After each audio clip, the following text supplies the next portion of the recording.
Assalamualaikum warahmatullahi wabarakatuh. Bersama aku Mr. Aziz Auto.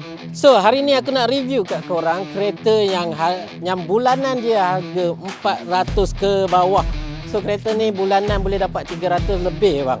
So, tak lain dan tak bukan Proton Preve. Kita ada bermacam-macam color bang So, kepada anda, kereta ni dulu pernah menjadi kegilaan ramai Sebab apa Sebab kereta ini menggunakan enjin 1.6 turbo bang.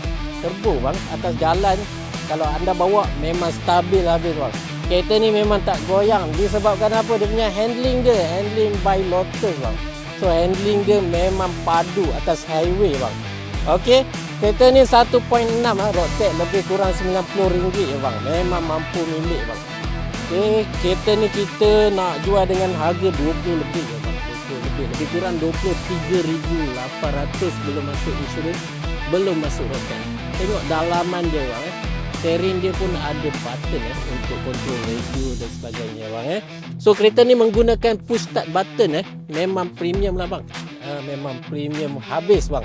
So belakang dia bang, bahagian belakang kereta ni menggunakan leather seat bang Bahagian belakang abang tengok sini memang selesa bang kalau duduk kat belakang ni bang.